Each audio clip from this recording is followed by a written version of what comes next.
carry like a couple of kilos of bacteria in our gut.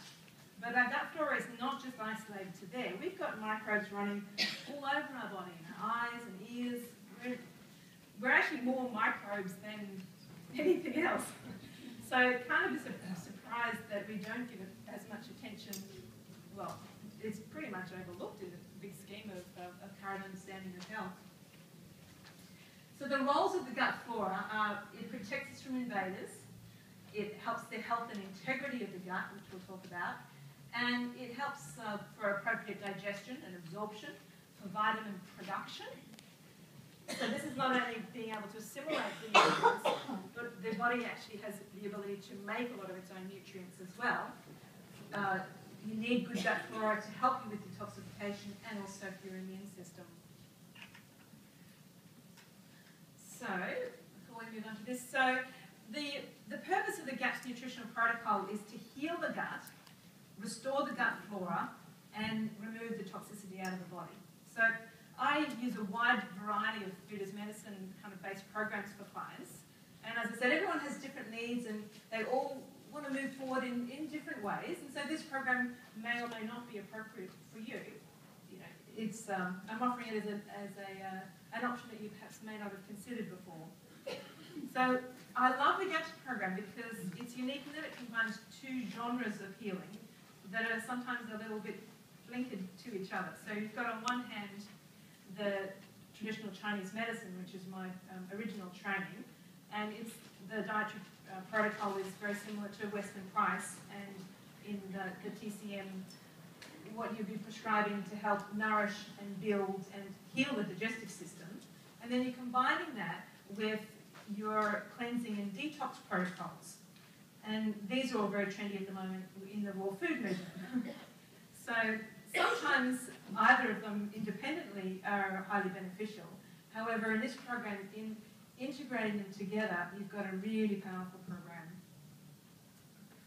So all of those symptoms that we looked at before, they have potentially their link in the digestive system. So we'll have a little look at why this is so important. So the villi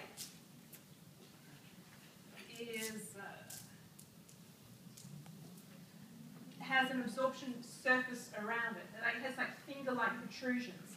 And these are covered by cells which are called enterocytes.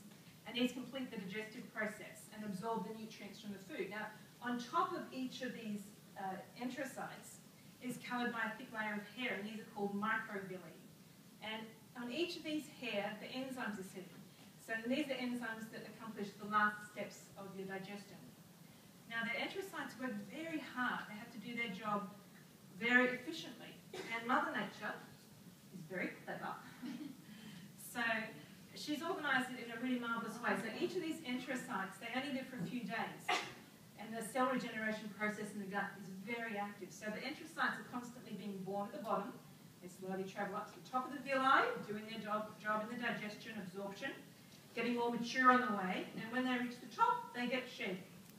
And this process of cell renewal is orchestrated by the gut flora. Now, here we have a picture of a healthy enterocyte, which is looked after well, normal, healthy gut flora. And you can see how thick his hair is. And these are all covered by the brush border enzymes. And these are the enzymes that complete the digestive process in the gut. Now, the poor chap on the right, he is the gut of a typical GAPS patient. So the gut flora is abnormal. The cell hair is sick and broken off. So you can see that there's no enzymes there to help to digest the food. So the person with the sick enterocytes like this, they won't be able to digest and absorb the food properly. And so then they'll tend to develop multiple nutritional deficiencies.